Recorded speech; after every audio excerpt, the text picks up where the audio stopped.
Olá, esta é a aula de gestão do cronograma da disciplina Gestão de Projetos ARC 03129 do Departamento de Design de Expressão Gráfica, Faculdade de Arquitetura da URGS, ministrada pelos professores Maurício Bernardes e Sandro Fetter. Quais são as atividades que compõem o processo de gestão do cronograma, que, por sua vez, vai fazer parte do processo de gestão de projetos?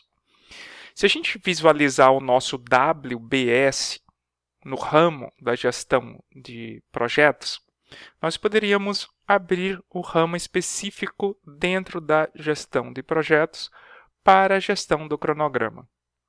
E, nesse caso, as atividades que devem compor a parte da gestão do cronograma seriam elaborar o cronograma do projeto, controlar o cronograma do projeto e implementar ações para corrigir desvios de prazo, porque os desvios vão acontecer. O cerne principal da questão da gestão do cronograma é saber e ter o bom senso de até quando você vai detalhar uma atividade. É muito improdutivo fazer cronogramas excessivamente detalhados, mesmo porque, se a gente tem um cronograma muito detalhado, até a dificuldade de manuseá-lo vai ser complicado. A gente precisa estar muito ciente do que a gente está fazendo.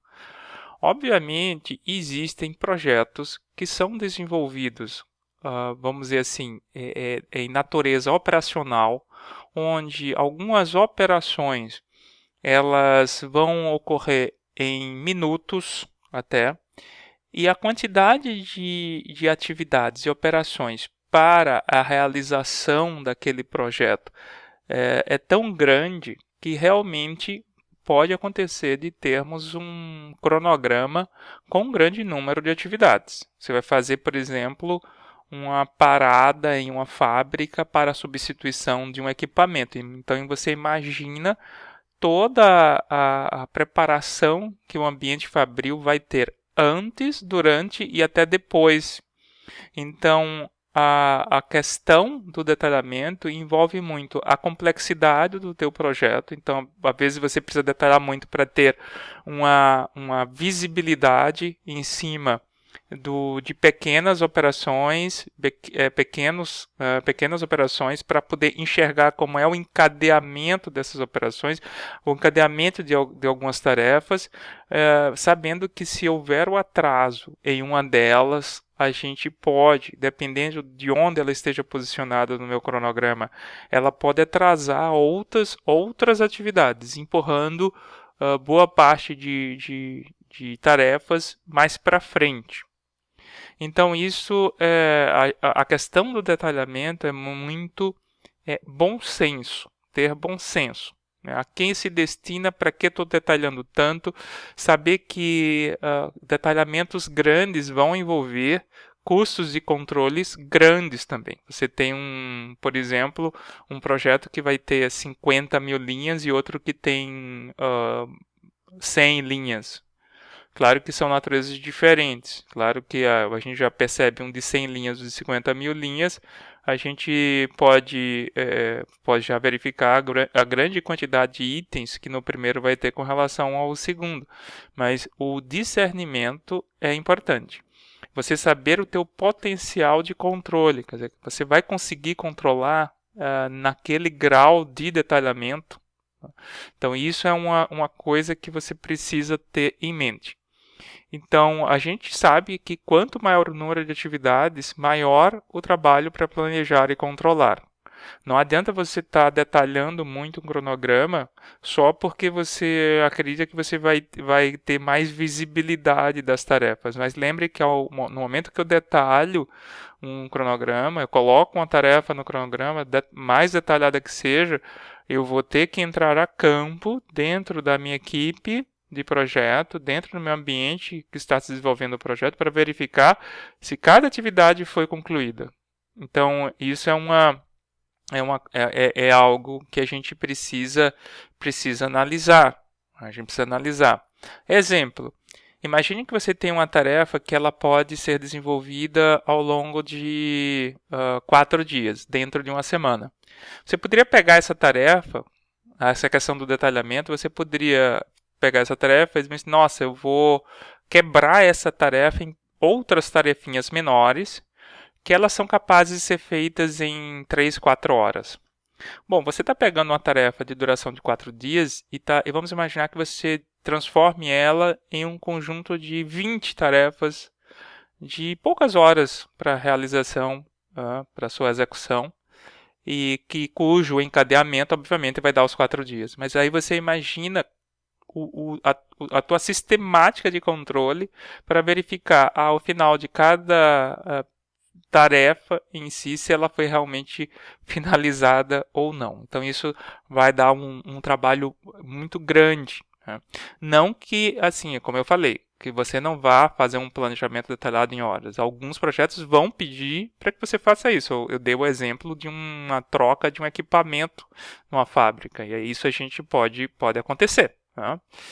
Então, com o tempo, com a experiência, trabalhando com outros gestores de projeto, conversando com colegas que já tiveram a experiência em gestão do cronograma, a pessoa, o gestor do projeto, ele vai criando o seu próprio repertório, se munindo de informações para poder tomar decisões mais adequadas com relação a isso. Um outro ponto muito importante é que o gestor de projeto, que vai ser responsável pelo cronograma em si, ele tem que estar muito ciente que cada organização tem uma maturidade específica. E, quer dizer, ela está estruturada de uma determinada forma. E aí a gente precisa saber, a minha organização tem condições de acompanhar esse cronograma de acordo com o detalhamento, com esse grau de detalhamento que eu estou colocando? Então isso é muito importante. Ela está madura para um detalhamento maior, e esse detalhamento maior é importante para as partes interessadas do projeto, ou de determinadas partes interessadas do projeto. Agora, sabe-se que quanto maior for o valor financeiro envolvido no projeto, maior deve ser os seus detalhamentos. Exatamente, porque projetos de grande vulto financeiro, que custam muito, realmente eles têm uma grande quantidade de tarefas, componentes, recursos. E realmente recomenda-se que eles sejam bem detalhados.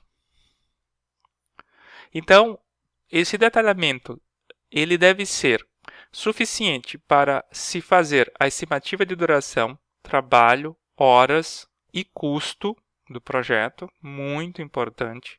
Então, eu consigo analisar na tarefa que eu estou detalhando, na atividade que eu coloquei ali no cronograma, uma situação onde eu posso estimar bem a duração. Não quer dizer acertar, tenho certeza que essa tarefa vai durar 3 dias. Não é isso, você tem condições de enxergar um início, um meio e um fim para aquela tarefa? Acho que isso é uma coisa que você tem que imaginar. Quer ver uma situação que você fica fora, totalmente sem condições de estimativa? É quando você cria uma tarefa do tipo iniciar tal atividade. Você usou o verbo iniciar. Tá, mas o que significa iniciar? É iniciar o quê? Né? O quanto de iniciar? O quanto de iniciar? Então você precisa quantificar isso. Né? Se, por exemplo, se você tem um livro para ler, você vai dizer iniciar a leitura de um livro. Não, você vai dizer bem assim, ler as 10 primeiras páginas do livro. Esse é teu objetivo, e isso está muito claro. E aí, pelo meu ritmo de leituras com outros livros similares, eu posso estimar essa minha duração. E eu sei exatamente, pela minha rotina, quantas horas eu vou levar para ler essas páginas. E com isso, eu terei condições de verificar o custo necessário associado à tarefa. O detalhamento das atividades ele também deve ser suficiente para se definir as interdependências entre atividades. Então, é muito importante. Eu consigo ao, ao, ao, ao inserir atividades no meu cronograma, eu consigo enxergar exatamente, de forma perfeita, clara, quando uma atividade termina e quais são as atividades que ela liberam, quais são as próximas atividades que a essa primeira atividade elas estão vinculadas. Eu consigo enxergar isso, então ela tem que ser suficiente para eu conseguir enxergar isso. E deve ser suficiente também para eu fazer a alocação de recursos. Eu preciso olhar a atividade e saber exatamente quais são os recursos humanos, né, quais são as pessoas que vão trabalhar ali, quantas horas eu vou prever para seu trabalho, vão ter recursos materiais, vão ter equipamentos, vão ter terceirizados trabalhando ali. Então, isso eu preciso também ter ciente. Para a gente desenvolver um cronograma, normalmente existem algumas formas. Você pode até criar um cronograma de maneira absolutamente orgânica. Você abre um Excel da vida e você coloca em linhas as atividades e vai pintando as células das colunas representando o tempo, que aí você vai obter aí um diagrama gigante, um cronograma de barras. Isso é uma forma. Tá?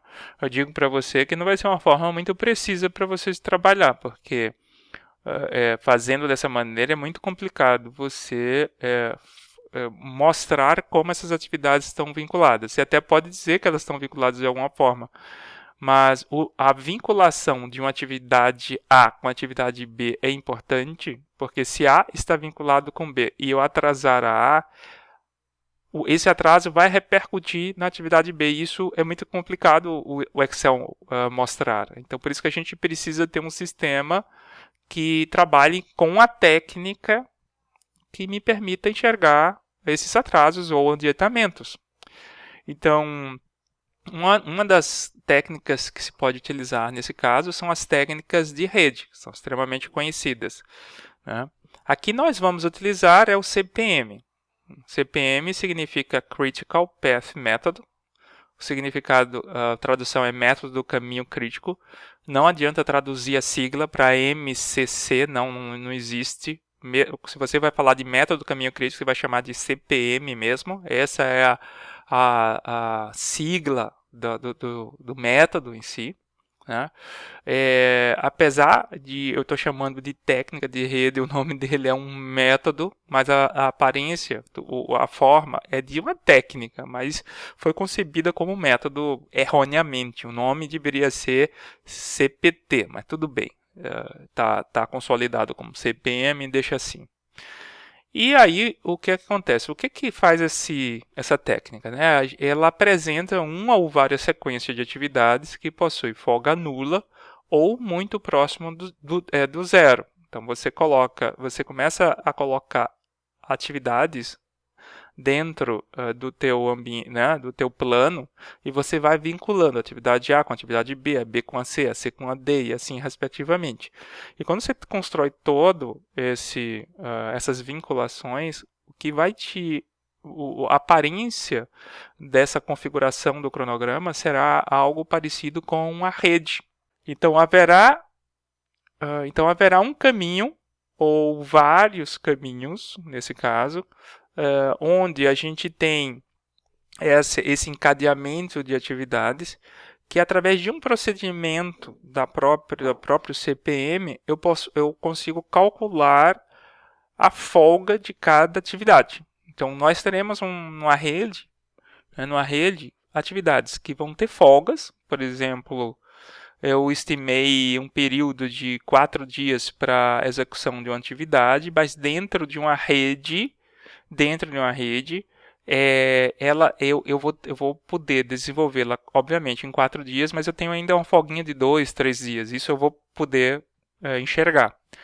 Como também vão haver atividades que, de acordo com a sua vinculação, eu não vou ter folga nenhuma, que essas são chamadas de atividades críticas. E aí, um sequenciamento de atividades críticas é chamado de caminho crítico, porque aquele caminho, todas as atividades não possuem folga, ou tem uma folga muito próximo de zero. Isso quer dizer que se eu atrasar qualquer uma atividade crítica, eu poderia atrasar o meu projeto.